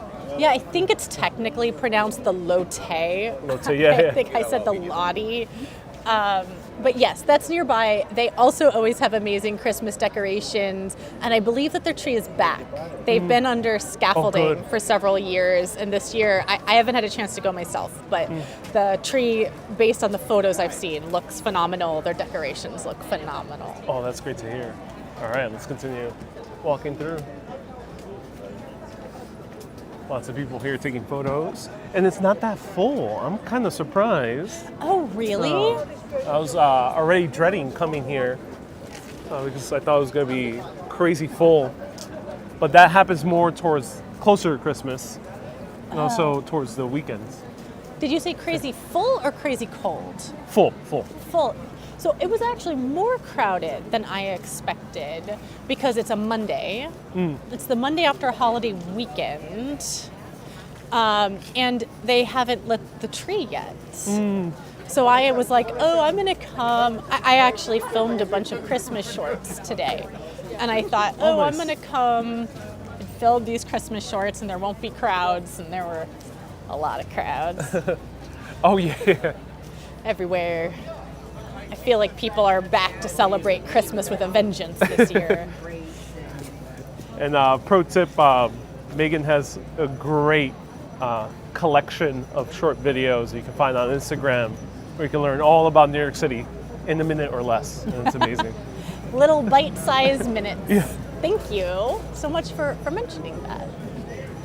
And Inspire Life says, well, we'll be here in a few weeks. Oh, cool. That's awesome. You're coming all the way from New Jersey. And Susie says, Ariel, remove Europe from your mind. Dreams Machine says, have a great day, guys. Hey, Dream Machine, thank you so much for tuning in. So we have a few more stops, like 2 or 3 more stops. Yeah. Pretty much, yeah. I mean, we can We go have one wherever big we stop. want, Yeah. or end wherever we want. we're just walking. Now, the New York Public Library is always a beloved building. We'll go around to the front maybe and see Let's the do it, lions. But essentially, we have lions. If you look up at the not real lions, and that'll become an important thing. Apparently, later there's more lion statues in the world than there are actual real lions. I believe which that. blows me away. And then the lions come to life in the upcoming Ghostbusters Frost World. I'm not sure what the subtitle of the film is, but Wow. it's in the trailer for a few seconds. Now, I believe the children's section of the library is right through those doors. And also, pro tip, this is a great entrance to come in on the busy days. Yes. A lot less people trying to cram in through here as opposed to the front. That is a really great pro tip. And you can see the front when you're exiting, so Yes. I would recommend that. Yeah, because there can, and sometimes, have you experienced this? The last time I was in there was a line to get out. Oh yeah, because you have to show your backpack Right. You to have make sure you're not stealing the Declaration of Independence. The I fourth mean- version, because they don't have the first version. That was my plan. Was to shh, don't tell them. Don't put it on YouTube. Oh my God, I know you. I'm sorry. Oh, hi. Hi. I'm so sorry. Thank you so much for your videos. You're amazing. I love them. Thank you. The guy does tours. Yeah. I do too as well. Yeah. We're We're doing a live video showing so people sorry. around. But that's awesome. Picture with you? Yeah, Sure. go for it, yeah. Okay. Sure. I apologize to disturb you. Oh, no worries. Sorry. 1, 2, 3. Oh my God, local Amazing. Oh my I goodness. love Oh, I'm to glad. learn Oh, about thank you so New much for York watching. from you. Appreciate it. Really, you do such an amazing job. Thank you so much. What's your name? My name is Olga. Olga, Nice to meet Megan. you. Thank Nice to meet you. so much. And then this is Ariel. He's a stupendous New York content creator as well. Beautiful. Nice to meet you. I'm so sorry if I. No, not at all. It was just like so. Are you visiting? For New York history. I show New York City history, yeah. Are you visiting New York City for the first time? Here. Oh, live here. I Oh, learned the history. You Oh, know? that's good to hear. You have Instagram? I do. Can I grab yours as well? Yeah, Urbanist Live. Oh no, I'll just ask you to Okay, type it in for me. sure thing. I'm very bad at stuff like that. Yeah. He has a lot of good videos too. Oh my God, you guys are amazing. And you'll see this on live, where we're doing this on YouTube. Yeah. She's Is like, this live? Yeah, this is live right now, yeah. Oh my God. Beautiful. Thank you so much. Guys. Yeah. Have a great day. You're Have a great day. Bye-bye. thank you. I feel so famous. So that happens like all the time, Megan, right? Like, Well, what's funny is I'm standing next to Ariel. Who's like He's more than like 10 times as famous as me. So I've told this story before, but something similar happened to me with Tim Gunn. Oh! So I was filming the Rise New York fashion documentary, which you can check it out. It's in the exhibition right by Times Square. And I was insisting on filming Tim Gunn, who's the famous mentor in the Project Runway series, to film outside here in Bryant Park. And the producers were very nervous. They're like, oh no, he's like, we can't do this. He's gonna get hounded immediately once we go outside. And I was like, no, we gotta do it. So we go outside right by here near Public Library. And as we're about to start filming, there's a girl. And I'm like, oh shit, they were right, okay. So I like tell her, hey, come over. And she's like, hi Ariel, I love your videos. And Tim Gunn is like, who the fuck is this guy? He doesn't say that, but that was his look. I love that. And luckily, he got approached immediately thereafter, so it was even. You're like, you gotta make it work, man. Gotta make it work. Okay, so here we are. The New York Public Library, I love these lions, and there's so many fun facts about these lions, including the fact that they are longer, I believe by 6 inches, than their real life counterparts. Oh, really? And so they're bigger than an actual lion. But my favorite thing but is still that, close to the yeah, size. still That's pretty awesome, close. 6 inches, wow. But my favorite fact is that some people were actually really upset that these lions were lions. They did not believe that lions should be outside of our library. So there were two kind of camps here. So we had my favorite American president, Teddy Roosevelt. Mm-hmm. Teddy Roosevelt thought that it should be a buffalo because that is native to America, where lions are not. So he was just very like, it needs to be an American buffalo. That's it. Bison. I can't believe that we don't have that. Then you had the people who really like saw the connection to the Astor family. The Astor family was one of the families that donated the most money to make this library possible. Now the Astor family, they made their initial fortune in New York selling beaver pelts. Oh, wow. So as a result, people thought that these lions should be beavers. Gigantic beavers, oh my God. Gigantic beavers. So if they had their way, you would have come here and just seen these like giant beavers. A huge tail, just like. But the lions won out, and as you can tell, we love our lions. They've become. The lions won out. I just could not take the beavers seriously. Well, we'd be a totally different universe. Everyone would have taken photos right by the tail. Like sliding down the tail. Yeah, exactly. There would have been controversies of the tail falling off. Oh no! What would have been the beavers' names? It could have been Patience and Fortitude. Hey, beavers are keystone species. They are very important for the ecosystem of our rivers. It would have been Very and Damn. That would have been their. Yeah, very, very damned. Or don't give a damn. Exactly. But yes, the lions won out, and they've kind of become this logo of the library. And you'll notice that there's a sign that says Treasures. It's a free exhibition that you can go inside of. That's where you're going to find like the free copy of, the Declaration of Independence. It's where you're going to find, I believe it was Virginia Woolf's cane that like she left on the water or on the sand before she walked into the water. Is it Charles Dickens' writing desk? There's a map that allegedly Christopher Columbus used. But like the real thing that gets everyone in there is Winnie the Pooh. Oh yeah, the original dolls. Yeah. So stuffed bear. Essentially, my understanding of the story is that A.A. Milne bought this bear at Harrods, gave it to his son. His son loved it, played with it. It inspired Milne to write a series of stories, which would go on to become Winnie the Pooh. And you'll also find Winnie the Pooh's friends in that Treasures exhibition as well. And I'm always a fan of taking a tour. Like, of course, you could take a tour with me, but I just want you to take a tour. It does not have to be with me. There's so many other tour companies at every price point that you can imagine. And we'll wait for the siren to come by. When there's a ghost in town, who you gonna call? Ghostbusters! Yeah, this was the opening scene of Ghostbusters. This was the library, yeah. But or he's doing the paranormal test. Yeah, inside. I believe that Slimer's in there. Yeah. But at any rate, my point being, you need to take tours with anybody, any type of tour. And if you want a free tour, they give free tours inside that treasures exhibit. David and I did this free tour. It was phenomenal. We learned so much that we never would have learned just going on our own. So take those free tours. Take advantage of it. It's wonderful that we have to offer, and it's great on a rainy day. And I have a collection of short videos from last year that covers all those specific treasures. I highly recommend checking them out if you want to learn more. Yeah. But here's the lions. Let's show them a little bit more up close.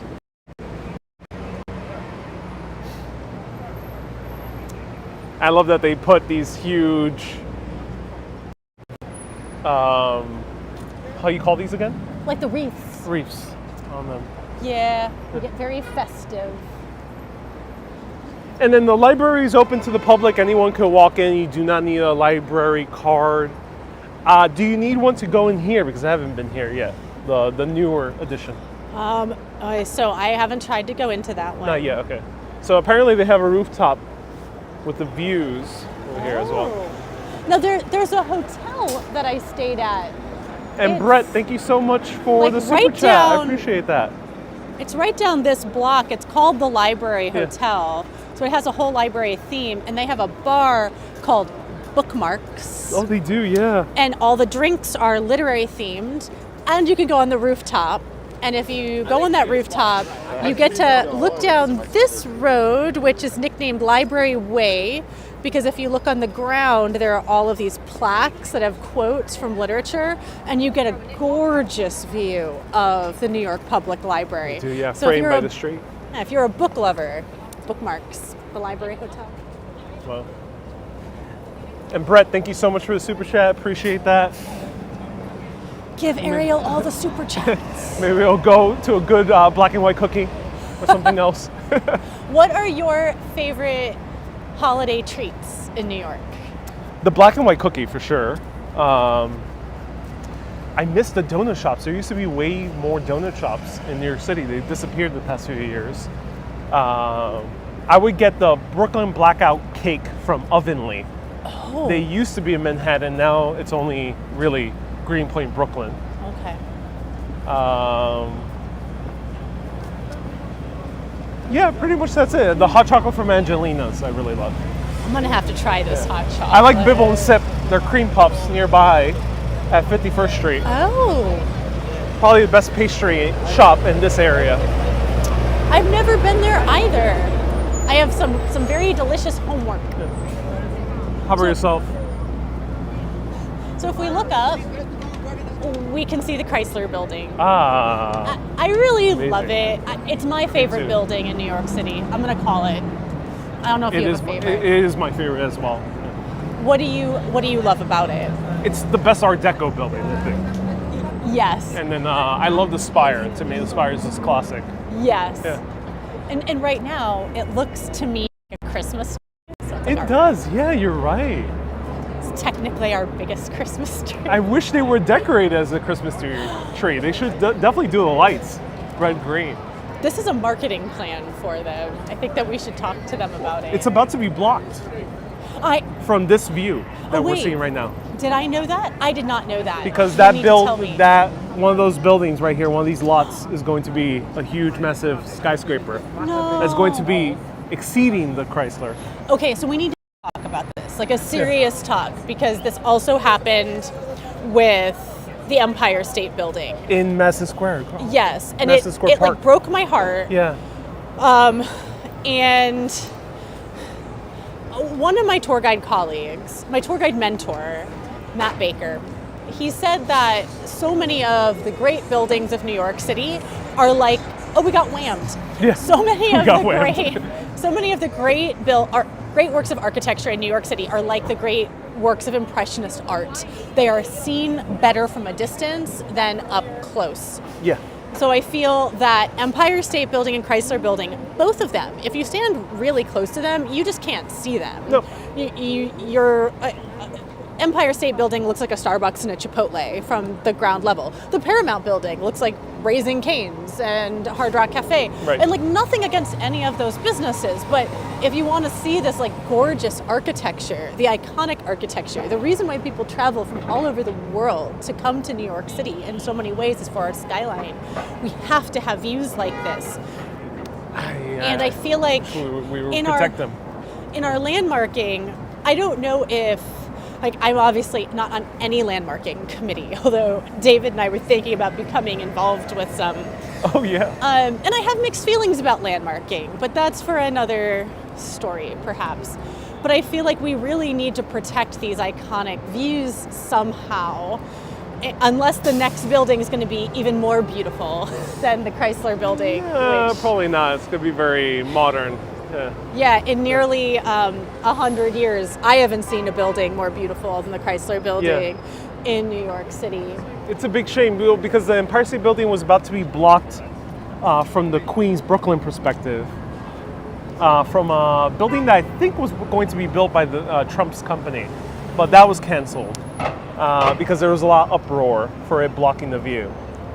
But this one is not getting nowhere near as much uproar. Maybe internally with people within the New York City government, but not publicly. Yeah, I hadn't even heard about it, to be honest, which, again, I don't think that's why, I think they don't worst- want people really to know about it. worst tour guide in New York City. No, you should, like, I'm going to write a letter. I don't know if writing a letter does any good, but I also feel very strongly... So let's go meet the mayor right now, let's go. I also feel very strongly, there are things that New York City really needs. Like, we need more reasonable housing, for example, like reasonably priced housing. We don't necessarily need any more luxury, in my opinion. We don't need any more luxury housing. We need quite enough, we need housing with rent that people like me can afford. And that's not what's getting built. What's getting built are luxury office spaces which either sit empty or luxury apartments that, again, either sit empty or are like the fourth or fifth home for someone. Yeah, Which is precisely. great. Like, I wish I could have a fourth or fifth home, you know. Good on you. But I think to make the city like continue to get even more amazing than it is, we should protect our views. Exactly, yeah. Well, we don't have view laws similar to London or Paris. Oh, tell me about these. I don't know about that. Well, London has a series of protected views. One of the major ones is St. Paul's Cathedral, right in the center of the city. Yeah. And that's protected even as far out to the outskirts of London, the city proper. And then same thing with Paris with the Eiffel Tower.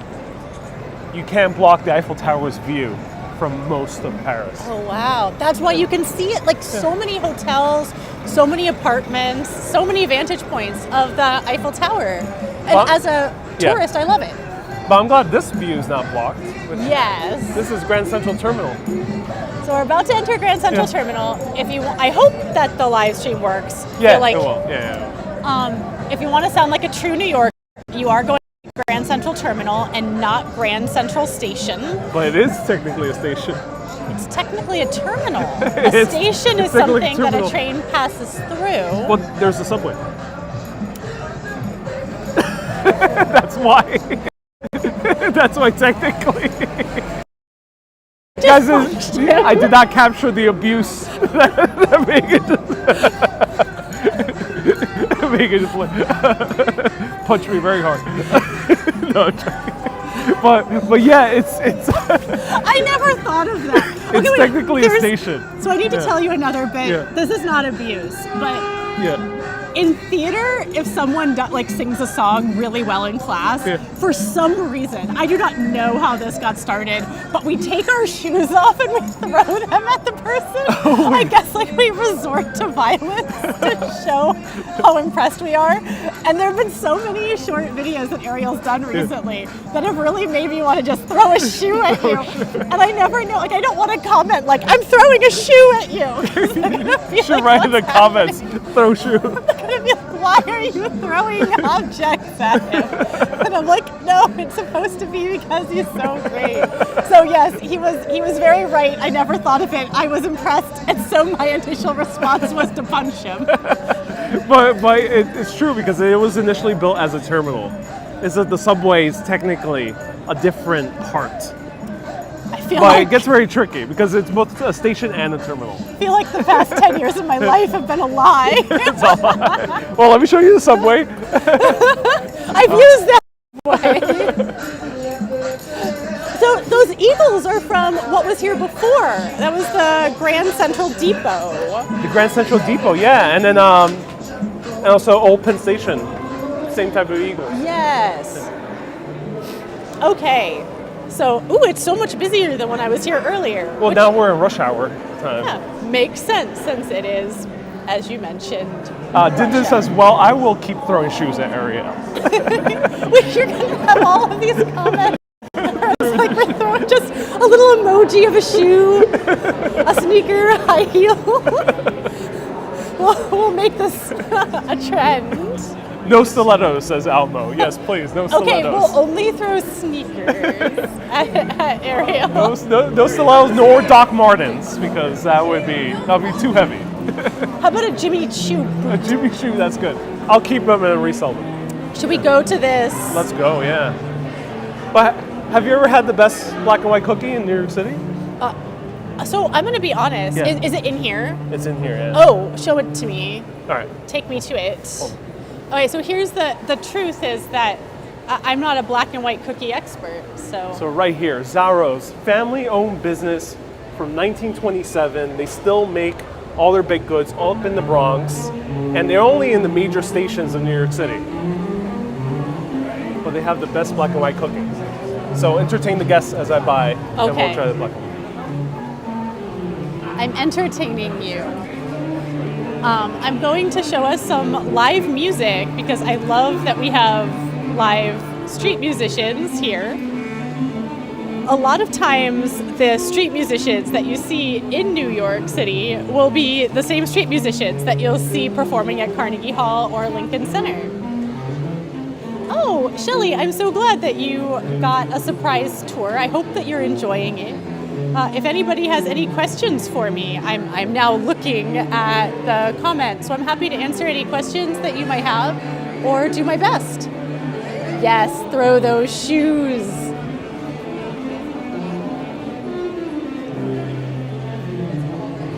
And if anyone's planning any trips to New York City, let me know. Oh my goodness. So for the friend that mentioned the panettone, I just got some panettone from Italy and it was incredible. Rob, you asked, what do I think about Moynihan Hall? I'm going to be honest, I love Moynihan Hall. So Moynihan Hall, it is a new train terminal. I believe that it is New York City's newest train terminal. It's where Amtrak goes. So when I go to visit Rob in DC, I go to Moynihan Hall to take that Amtrak. And essentially the train hall, when you enter it, you feel like you're in this giant glass cube with this giant elevated glass ceiling, and you get so much light. I love it.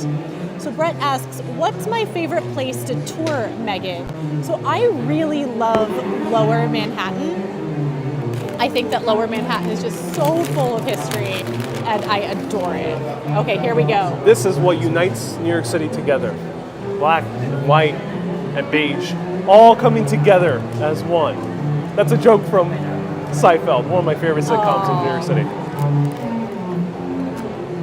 But here in New York City, we don't break bread, we break cookie. I love it. So let's all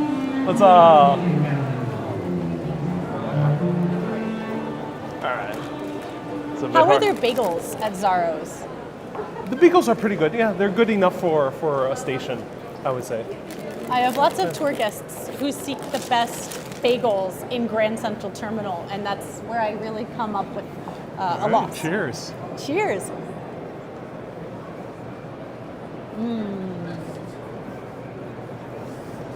All right. It's so thick. It's like cake. It's like a cake. It's a gigantic shortbread cake. I'm not used to them being so. Look at that. That's like 2 fingers thick. And it has a slight like orange zest to Yeah. the topping as well, the fondant. It's rare nowadays to find actual frosting. Yeah.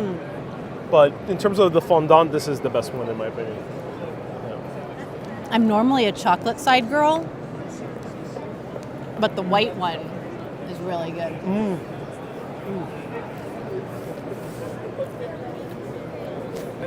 Really good. Very soft, not too sweet. Unfortunately, some black and white cookies in the bodegas can get way too sweet. Also, they don't have a softness to them. Right. Yeah. And then this one also, it's huge. I know. I'm like, $4 and you have basically a cake to yourself. yeah. Yeah. I'm like, am I going to have leftover of half of a black and white cookie? I'm going to have a leftover of half of a black and white cookie. All right.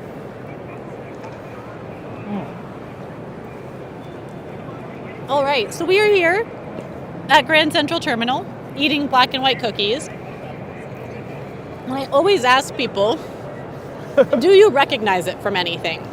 So if you recognize it from anything, write it in the comments. Okay, do let us know. Adriana says Ariel kept the chocolate part. No. I broke it. I broke it almost perfect half. Here's the thing. Yeah. I really like chocolate, so I went chomping at the chocolate part right away. So if it looks uneven, it's only because of my love of chocolate. That's why.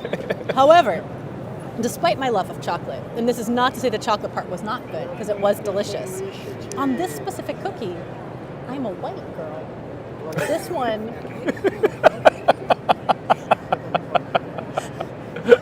This whole video is going to get me in trouble. I'm abusing you. we are editing that out.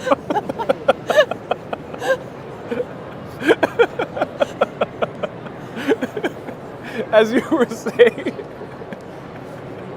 Whatever. This side of the cookie is really delicious. This side of the cookie is Let's keep really at that. delicious. Let's keep at that. I'm going to run for president. People are going to find this video many years ago. There goes my political career. There we go. She said it. She is up. That's it. That's the thing that's going to get me in trouble. Not anything else in my life. The rest of my life. The shoes are okay. Okay, so Grand Central Terminal. Who recognized it from anything? Anyone say anything? Oh, yeah. So, yeah, Men in Black 2. Home Alone 2, Lost in New York, has scenes filmed here. Avengers. Gossip Girl. Gossip, my beloved Gossip Girl. Serena stood over there when she first attended, or when she first returned back to New York City in that very first episode, and Dan Humphrey stood pretty much exactly where we are right now when he took the photo of her. Or he didn't take the photo of her, when one of the other girls passing by took the photo of her. Wow. And he fell in love, and whole series happened. XOXO. And what was one of the best series ever made, aside from Gossip Girl? Dash and Lily also was filmed here. I don't know that series. Oh, you gotta watch it. Netflix. I will watch it. What's it called? Dash and Lily. Dash and Lily. Noted. Same writers as Nick and Nora. Infinite Playlist. Oh, cool. Yeah. Okay, noted. So one of the things about Grand Central Terminal, like the reason why it's used in so many movies, is because it makes this really beautiful establishing shot. Oh, thank you. I do have leftover black and white cookie. I mean, obviously it's iconic in and of itself, and it's used in many different ways, but it's also just a gorgeous way of saying, like, our heroes have traveled from Florida to New York City. It's way more beautiful than JFK was, than LaGuardia was until very recently, than the Lincoln Tunnel, Holland Tunnel. Way more picturesque. Right. Now, most of the trains here, I don't think that they go much further than Vermont. So it's not really realistic to say our heroes have traveled from Florida or France and arrived here. But just because it's that beautiful establishing shot for storytelling purposes, they use it as that establishing shot to say we are here in New York City. I know it more as it being destroyed by Armageddon, The Day After Tomorrow. It's a beautiful place to get destroyed. Countless movies. Yeah. we like to destroy Grand Central, Statue of Liberty, and the Brooklyn Bridge. Right. Poor landmarks. So if you recognize it from something, you are probably correct. Now the ceiling, it's a beautiful zodiac ceiling. If you are a Virgo like me, you will not see your zodiac sign up there. Why not? That is because this ceiling is supposed to look like the night sky as you would see it in the summertime in Athens, Greece. So all that it means is that you can't see Virgo in the summertime in Athens, Greece. Not that Grand Central Terminal doesn't like Virgos. Usually Geminis are the ones who get all the hate. But. Oh, really? As I get older, I turn more and more Virgo-y. I am not like a neat freak by any stretch of the imagination, but every other Virgo quality, I'm like, what are you? I'm a Gemini. Oh, you're a Gemini? Yeah. Oh, you don't seem like a Gemini. Exactly. Ah, but maybe I just don't know you well enough. There's the other side. There is. Ariel left the $10 super chat. Hey, thank you so much. I appreciate you watching. So if we look up, we will see Pisces the fish. You look above Pisces the fish. Where? Okay, I see. Yeah, you'll see that little circle above Pisces the fish's head. There's like a black circle. There it is. And what is that? So that's our rocket hole. So essentially the story is that during the Cold War, we wanted to show Russia how strong and mighty we were. We thought that a great way to do that was to put a giant redstone rocket on display in Grand Central Terminal. So we did it. Well, it allays a lot of people's fears, ease people. Yeah, we're like, during the look, Cold we War. got a missile. Yeah. Didn't do a great job of like standing up on its own. So we had to use wires to attach it to the ceiling to make it stand up. So that is where the wires were attached that had the redstone rocket. Oh no. Stand up. It's still there to this day, hasn't been recovered. No. And then you also used to be allowed to smoke in Central Terminal. Oh yeah. So you could smoke cigarettes, pipes, cigars, and that smoke would waft up to the ceiling. And at one point in time, I've been told people forgot that there were stars up there. It was so dirty. And then Grand Central Terminal got landmarked, and they were like, ooh, I'm a landmark. Better clean myself off. So they started to clean off that ceiling, and they were like, whoa, stars. These are so pretty. You can go online and see videos of, or see photos of them cleaning off that ceiling. They had to build up all of the scaffolding to do so. But as they were doing this, they decided to leave a little bit of that smoke as a memory to Grand Central Terminal's past. And we can see that smoke. It is still there. It is New York City's #1 anti-smoking advertisement. Almost like the stained tooth of a smoker. Yeah. I always say, like, one of my tour groups very recently, I think it was 2 weeks ago, they pointed to the terminal and they were like, they go, this is your lungs. This is your lungs on smoke. So that's why we said it was the #1 anti-smoking advertisement. And that's right by that little black tar-filled brick is right by the cancer sign as well. I know. I wonder if it's coincidence or not. Now, another sort of legend that Cornelius Vanderbilt, who basically gave birth to the brainchild that would go on to become Grand Central Terminal, he started out not as this bazillionaire that he would go on to become. He started out, he literally had a sailboat called the Swift Shore, and he would use it to like ferry people back and forth between Manhattan and Staten Island. I believe he charged everyone a nickel. That would go on to become the Staten Island Ferry. Oh. Okay. How much is the Staten Island Ferry? Now it's free. It's free. It's the only thing in New York to have It's gotten free. cheaper over the years. Oh yeah, that's right. So it went from a nickel to being free. But that's essentially how Cornelius Vanderbilt got into the shipping industry, like made his connections in the shipping industry. He's also the main character in Gilded Age. I love Or at least Gilded like Age. a version of him. Yeah, Mr. Russell. Mr. Russell. there we Is go. Mr. Vanderbilt. Oh my goodness. I am living for the Mrs. Russell, Mrs. Turner drama. Oh, God, I love it. I've never, I mean, with the exception of Gossip, I'm literally like, David, it's 8:59. It's 8:59. We have to put on Gilded Age. Oh, It yeah, goes on that's at 9. So yes, he is Mr. Russell, Gilded Age. He then discovered, railroads were going to be like the way of the future. He started investing in railroads, and the rest is history. But apparently, he would walk around and like tell these stories about how he started out as but a tiny little acorn, and then grew into a giant oak tree. So, if you look, you'll see these hidden acorns all over Grand Central Terminal. Yeah, you're right. They are everywhere. If you look. And they're all in the details of the walls as well. Yeah, We'll see more as we're walking through. Lots of acorns and oak leaves. And apparently, if you look up at the ceiling, it's always so much better if there's a photo. But there's a really famous ceiling that this ceiling was modeled after. And I went there this summer. You did? I did. Oh, cool.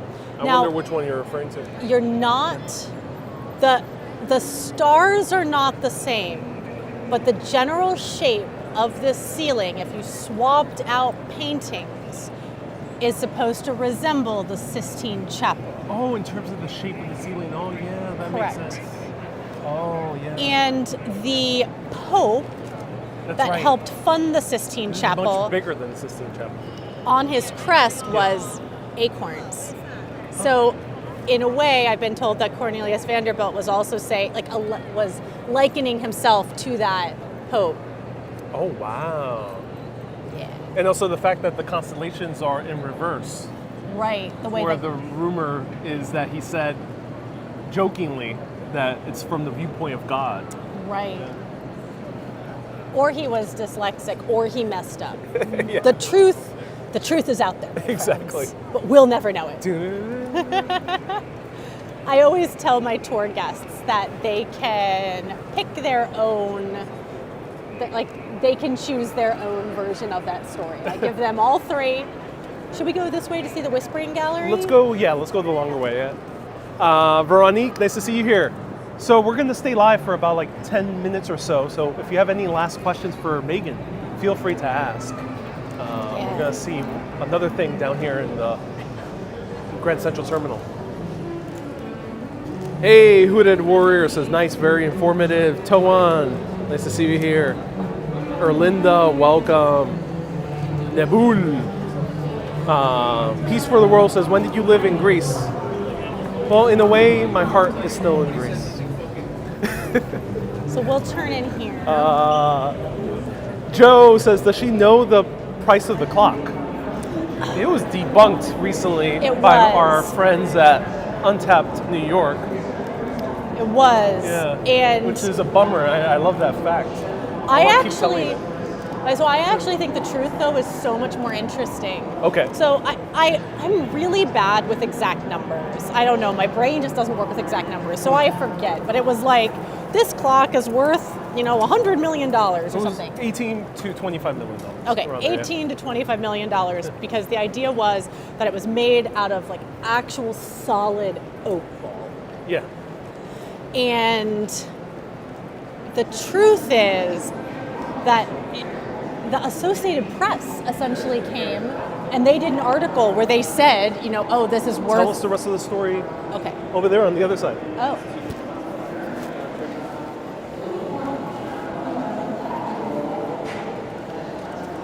Okay, I'm just going to turn around to make sure that you can hear me. You can give me a thumbs up.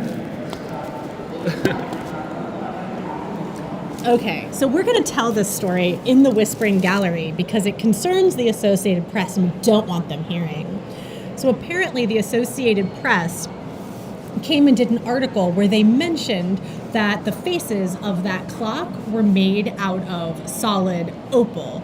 However, it turns out that that was entirely wrong. The faces of the clock are made out of opaline glass, which is still valuable, but not nearly as valuable as solid opal.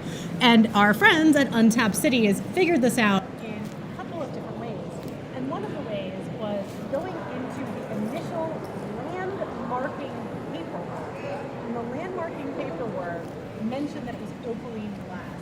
And if you go to the Transit Museum out in Brooklyn, they have one of the original clock faces which cracked, and you can clearly see that it says that it's made out of opaline glass and that it's not solid opal.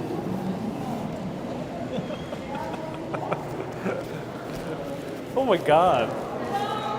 That's so crystal clear, too. Was it? Yeah. So yeah, just so everyone knows, the reason why we were facing into the wall. And I really love that because it's one of like the best ways of demonstrating how this works. We're in the Whispering Gallery. So the Whispering Gallery is an acoustical anomaly, and the way it works is you find a buddy and you stand kitty corner from one another, you put your nose into the wall and you talk, and the sound travels over these Guastavino terracotta tiles into the other corner. Now, the official Grand Central Terminal legend is that this was discovered by furtive lovers who wanted to share epistles of love in a crowded train terminal at rush hour.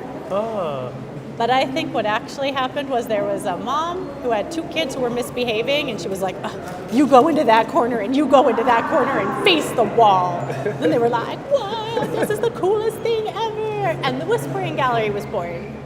I always say when people take my tours, I hope that they always have fun. I hope that they learn lots of things.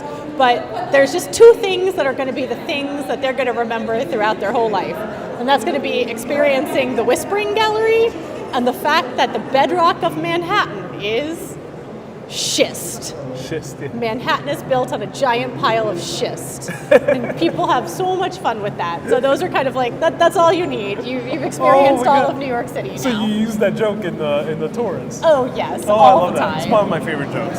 Especially when I go up to Washington Heights. There's piles of schist everywhere. Yeah. It's annoying. Central Park, you're like, I stand on mounds of schist. I'm queen of the schist at one point. David's like, you need to stop mentioning schist in your videos. It's getting old. And I'm like, it's never old. I mean, it's some good schist. It is really old. I mean, like, it's literally old.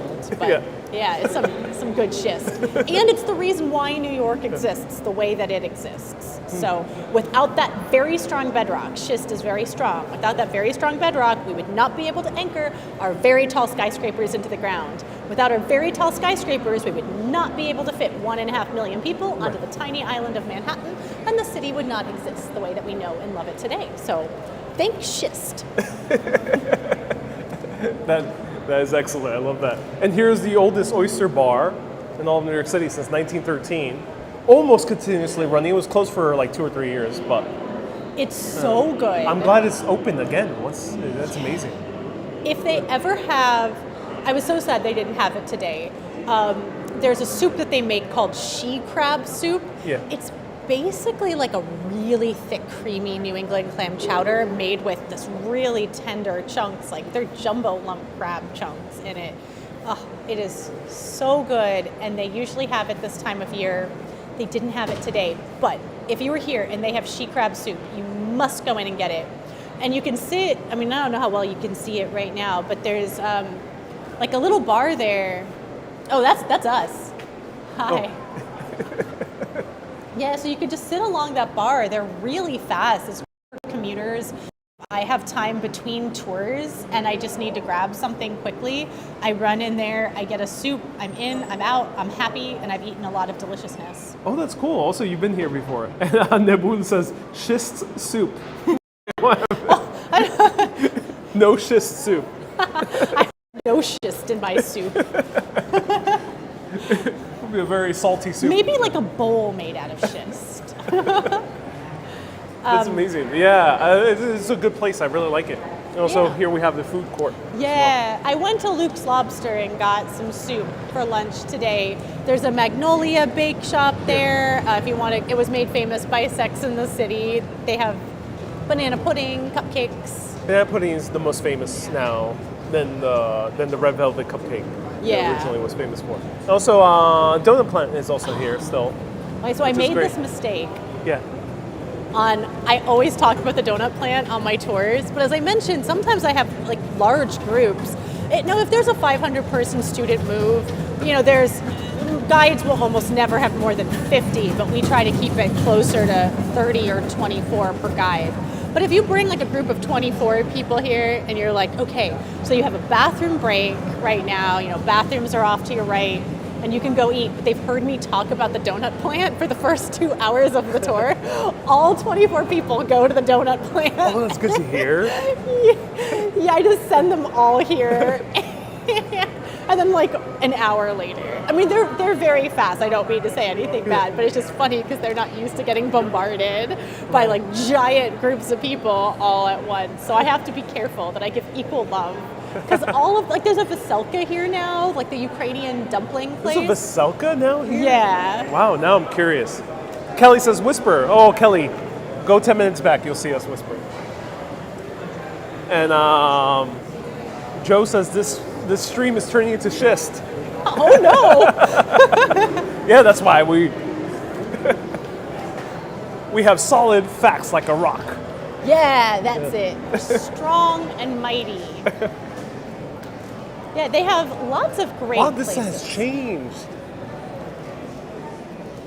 Yeah, these like Stroop This is waffles. new. Yeah, first time I've seen them. Discovered at the Bryant Park Holiday Market. Oh, and also another thing is they make this look like a train cart. Oh, I didn't even realize that. Good eye. Yep. You see the shape. Oh, this is a new stair. This is the staircase. This is the new escalator to the Long Island Railroad. Yeah. Oh, wow. We can head down there if you want, but I just want to show you the Let's check Veselkas out. Let's check out the Veselka. I'm glad Veselka is here. So for context, this is a staple of the East Village. Great Ukrainian food. Great place for pierogies. And I'm glad they have pierogies here. 12 for 24. Oh, not too bad. I'm very tempted. Oh my God, beef stroganoff. They have good prices. $13 for beef stroganoff. Right. And it's good. Like they put it in like an easy to go place. They had one called the Big Apple, which was like an apple pie dumpling, but I don't see or an apple pie pierogi, but I don't see it today. Looks like they made it a Thanksgiving pierogi bowl for the season. So let's walk to the other side of Grand Central and get any last comments.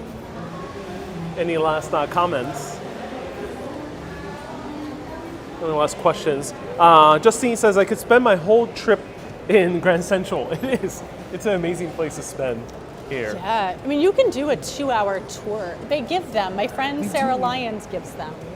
I've always wanted to go to the deep, deep underground, 10 stories below. They used to do tours back in the day, but no longer. I think that it's city experiences. I'm a big fan of city experiences. I think it's them that partnered with Grand Central Terminal as the official tour company of Grand Central. And my friend Sarah is one of their main tour guides, and she is phenomenal. So if anyone gets a chance, they'd be very lucky to have her. Susie says, let's go to Poughkeepsie.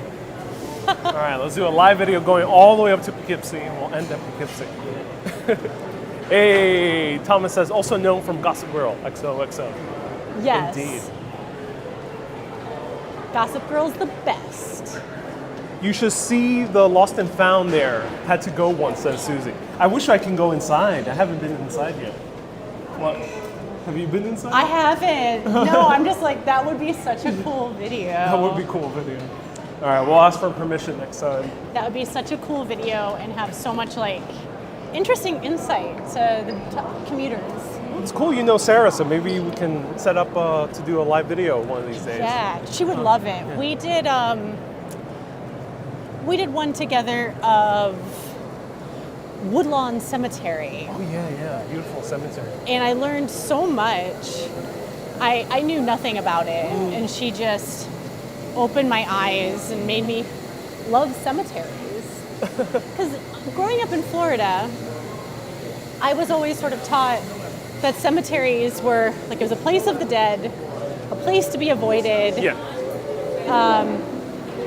You know, we had all these superstitions, like if you're driving by a graveyard, you have to hold your breath, or you have to touch something black. Really? Yeah, it was like, or else like if you didn't hold your breath, the dead would think that you were stealing their air. Oh no. So the idea of hanging out in a graveyard for fun could not be like further from my brain. But that was what a lot of New Yorkers did.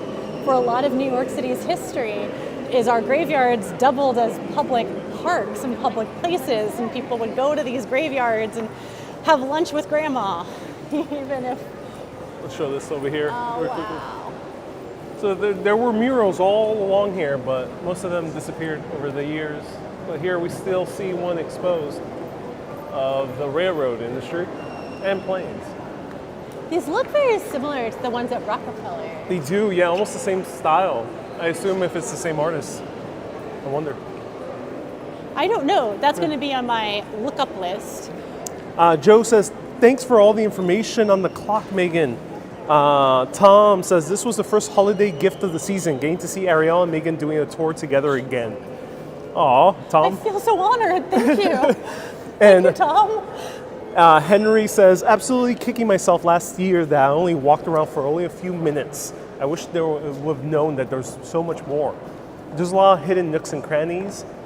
You can go to the Campbell Apartment, which is a really cool cocktail bar. Highly recommend it. Even if the drinks are nearly $30, it's worth it. Just at least for one drink. And then you can try to see the tennis court. You can get pretty close up by taking the elevator. Yeah. And Martine says, been to NYC twice and still haven't been in Grand Central. Hey, Martine, I hope you come to NYC, to Grand Central soon. And let's show you the Chrysler Building here from down below. What year was the Grand Central built? Around 1913, Justine. Yes, it was 19. But there was an older Grand Central Depot before then. And Lost and Found is down there too. And welcome everyone. Thank you so much for tuning in. Right here, the Chrysler Building, as Megan said, you really don't see its grandeur from this point of view. It's still wonderful to see, but to really get to be acquainted with the Chrysler Building, you have to go further out. Yeah. So Megan, where can people find your tours? So you can find me at themegandaily.com, or you can find me on Instagram, TikTok, and YouTube at The Megan Daily, and it's Megan is spelled M-E-G-A-N, so The Megan Daily. And Megan has plenty of videos coming up, also videos about the holidays, so stay tuned. And do book a tour with Megan if you're coming to New York City. Megan does kick-ass custom tours, and you cover a very wide range of things within Manhattan, which is awesome. Thank you everyone so much for watching and for tuning in. And I hope you enjoy the holidays. You'll see some more holiday content from me. Stay tuned, I'll be releasing a documentary about New York City during Christmas, close to Christmas Day. So stay tuned, everyone. Keep being awesome and always keep on exploring. And stay curious, my friends.